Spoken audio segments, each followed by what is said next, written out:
સતત રીતે વિચારમાં છીએ અને કલ્પનાઓમાં જ છીએ.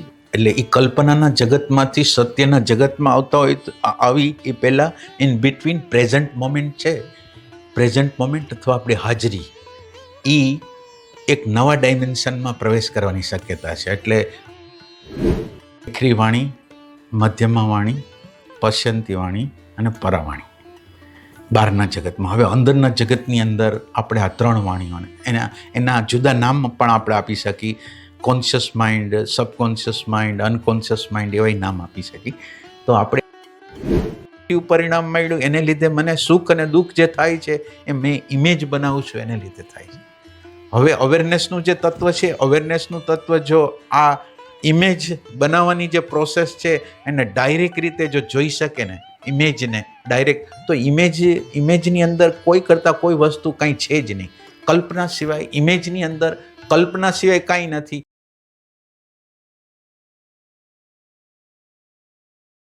નમસ્તે મિત્રો, આજે આપણે એક આધ્યાત્મિક ઇન્ટરવ્યૂ કરવા જઈ રહ્યા છીએ અને આપણા જે ગેસ્ટ છે એ રાજકોટ સ્થિત છે અને એમનું નામ છે શ્રી વિનુભાઈ જોશી, કે જેઓ એકદમ ઇન્ક્વાયરીના ફોર્મથી, એટલે જેને કહેવાય કે કોઈ માન્યતા વગર પોતાના અનુભવથી, પોતાની ઇન્ક્વાયરીથી જે અનુભવ લેવાનો છે આપણે આધ્યાત્મિક આંતરિક યાત્રાનો, એ વિશે તેઓ દર રવિવારે તેમને ત્યાં ધ્યાન અને તેમનું જે પ્રવચન છે હોય છે અને ખાસ કરીને પ્રશ્નોત્તરી હોય છે. જે કોઈ સાધકોના પ્રશ્નો હોય આધ્યાત્મિક તેમના ઉપર તેઓ માર્ગદર્શન આપતા હોય છે. તો આજે આપણે વિનુભાઈ જોશી સાથે આધ્યાત્મિક સત્સંગ કરીશું અને અલગ અલગ પ્રશ્નો પર વાતચીત કરીશું.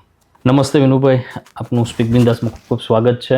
વિનુભાઈ, આપે હમણાં ઉલ્લેખ કર્યો શબ્દનો અવેરનેસ, અને આપના વિડીયોઝમાં મેં સાંભળેલું છે આપ એ ત્રણ લેવલની વાત કરતા હોવો છો: અટેન્શન, અવેરનેસ અને કોન્શિયસનેસ. તો એના વિશે તમારી પાસેથી થોડું સમજવું છે કે આ ત્રણેય જે છે, અટેન્શન શું છે, અવેરનેસ શું છે અને કોન્શિયસનેસ શું છે? બરાબર. એટલે પહેલાં એટલે અવેરનેસ, એટેન્શનને સમજતા પહેલાં આ બોડી પહેલાં આપણે આ બોડીની રચનાને બરાબર સમજી લઈએ. એટલે આ બોડી 3 ડાયમેન્શનલ છે: લંબાઈ, પહોળાઈ અને ઊંચાઈવાળી. અને આ વ્યવહારિક આકાશની અંદર આ બધા નામરૂપવાળા પદાર્થો આની અંદર રહે છે. એટલે આપણને બોડી આપ્યું અને બ્રેઇન, 2 સિસ્ટમ આપી. આ ત્રણે ત્રણ છે એ 3 ડાયમેન્શનલ છે. ભલે બ્રેઇન સેલ સૂક્ષ્મ છે પણ એ મેટર જ છે. એટલે આ ત્રણ આપણને સ્થૂલ આપ્યા. હવે આ 3 ડાયમેન્શનલની હારે એણે એટેન્શનને જોડી દીધું. એટેન્શનનું પ્રતિબિંબ અંતઃકરણની અંદર પડે છે. એટલે એટેન્શન જોડાઈ ગયું એટલે આ જળ વસ્તુ હતી જીવન થઈ ગયું. અને એટેન્શન છે એના બેકમાં અવેરનેસ હારે અને એના બેકની અંદર કોન્શિયસનેસ હારે જોડાયેલું છે. એટલે આ પિંડમાં છે એ જ બ્રહ્માંડમાં છે. આ પિંડમાં નથી, બ્રહ્માંડમાં ક્યાંય નથી.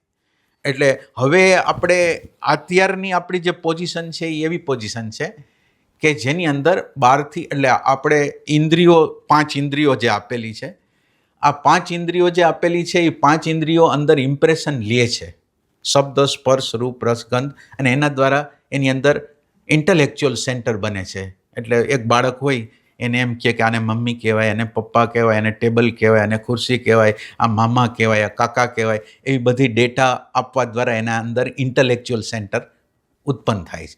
એટલે બહારની જે ડેટા અંદર આવે છે ને, એટલે બહારના બધાય ફોટા અંદર આવે છે. બહારના જે ફોટા છે એ બધા અંદર આવે છે.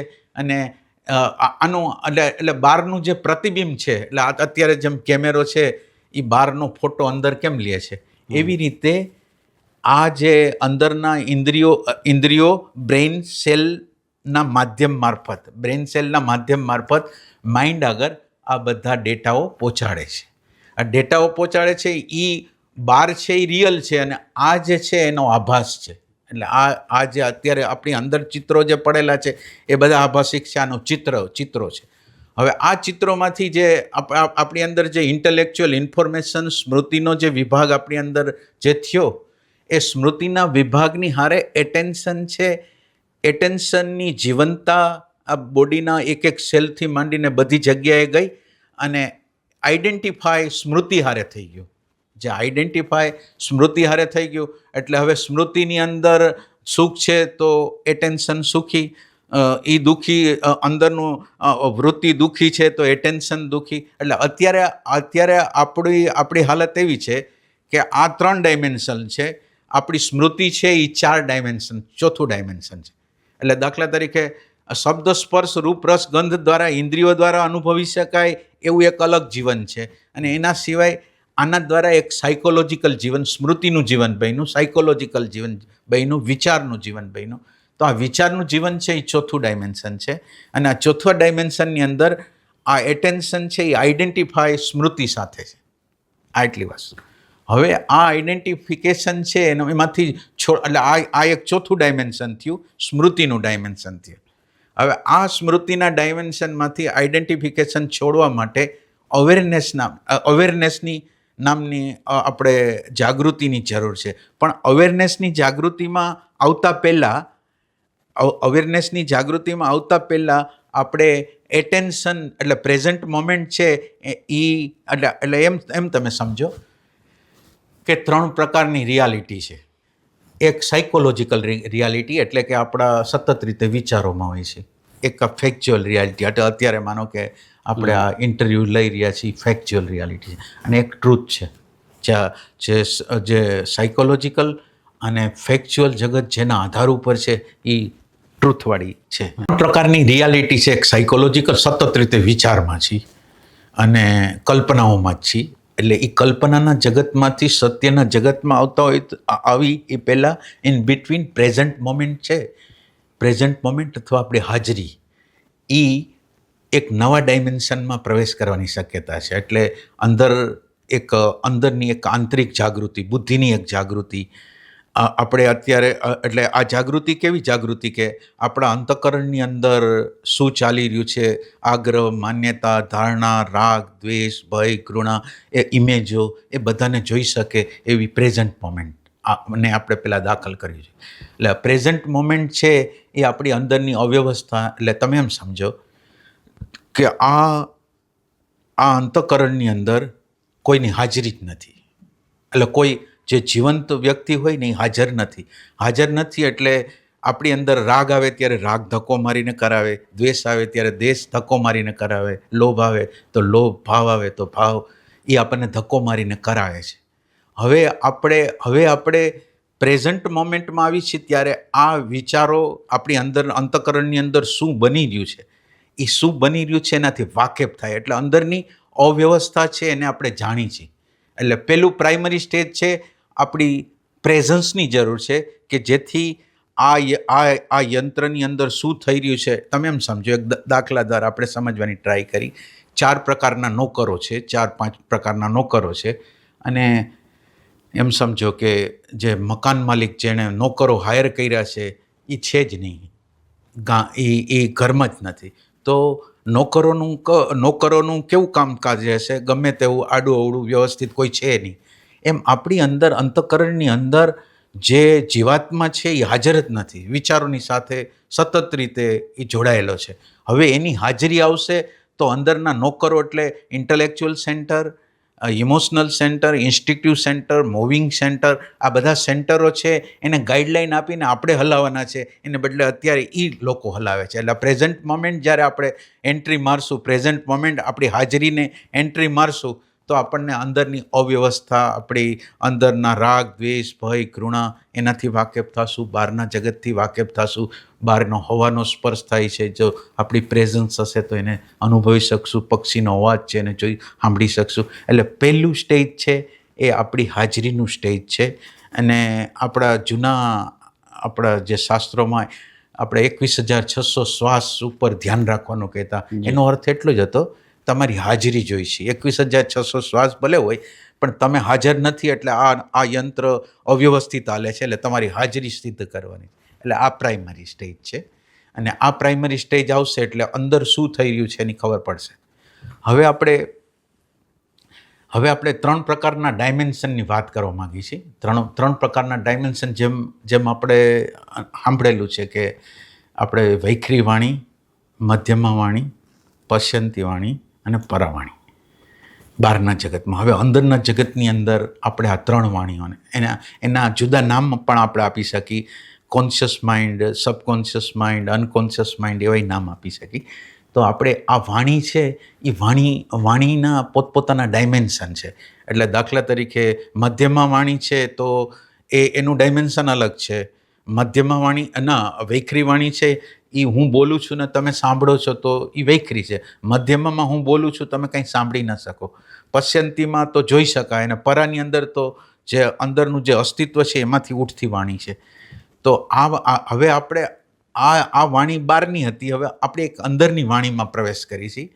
હવે આપણે જે અવેરનેસની જરૂર છે એ અવેરનેસની જરૂર કેવી રીતે છે કે માનો કે એક વિચાર છે અને વિચારને આપણે જોઈ છીએ, વિચાર છે એને જોઈ છે. આ વિચારને આપણે અત્યારે આને એક વૈખરી નામ આપી છે. આ વિચારને ખાલી વિચારને જે આપણને દેખાય છે ને એને આપણે વૈખરી વાણિયા નામ આપી છે. એટલે સ્થૂલ છે એ વિચાર છે એ જ્યારે આખું વિચાર છે એ પોતાનું ફોર્મ પહેલાં વિચાર છે ને પહેલાં ઓલા નિશબ્દતાની અંદર હોય. નિશબ્દતામાંથી એક વાઇબ્રેશનના રૂપમાં ઉપર આવે. એ વાઇબ્રેશન હોય, પછી ભાવ થાય અને પછી શબ્દોના અથવા વિચારના રૂપમાં પ્રગટ થાય.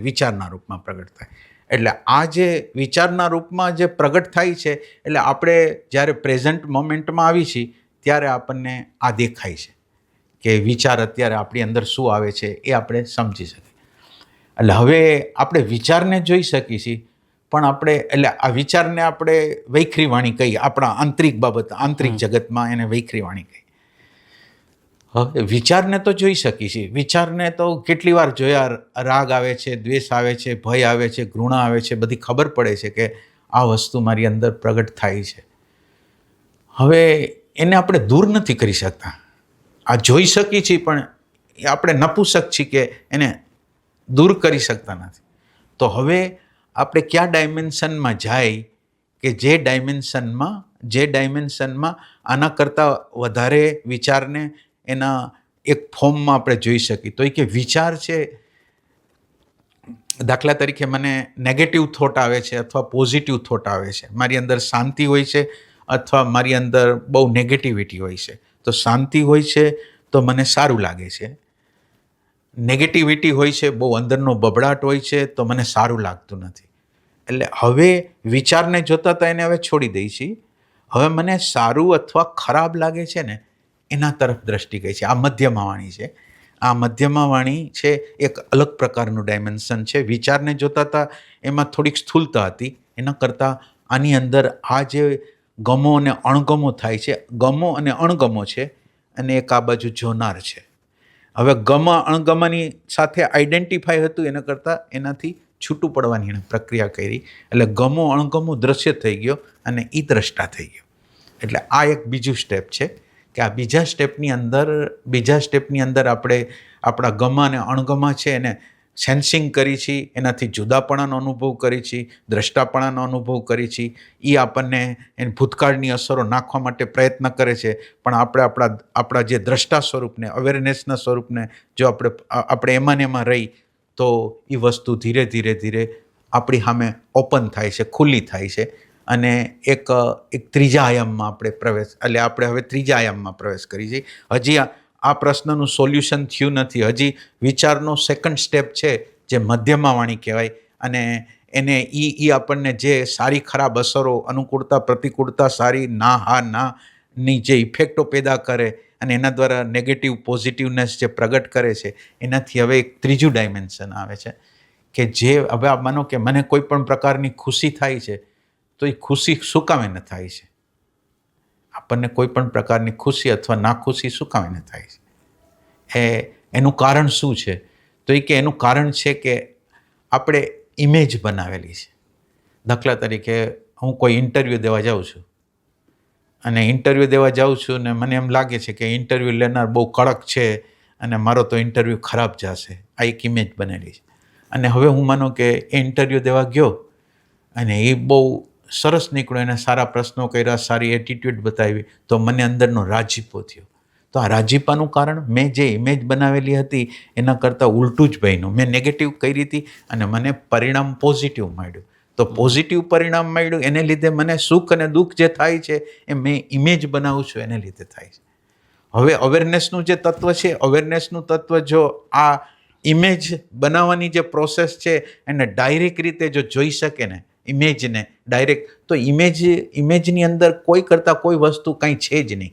કલ્પના સિવાય ઇમેજની અંદર કલ્પના સિવાય કાંઈ નથી એવું અવેરનેસને સમજાઈ જાય છે.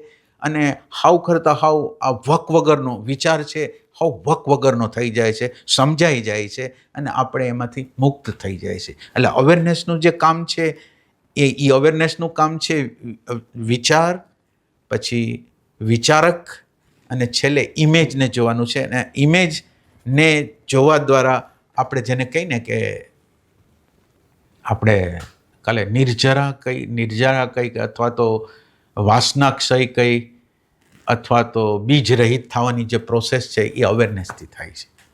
એટલે આ એક આની અંદર અવેરનેસનું તત્વ આ રીતે કામ કરે છે. અવેરનેસ છે એ વિચારથી અલગ પ્રકારનું છે. હવે આપણું અવેરનેસ છે એની અંદર શબ્દ નથી. અવેરનેસ છે એને હવે મેં તમને ત્રણ વસ્તુ બતાવી.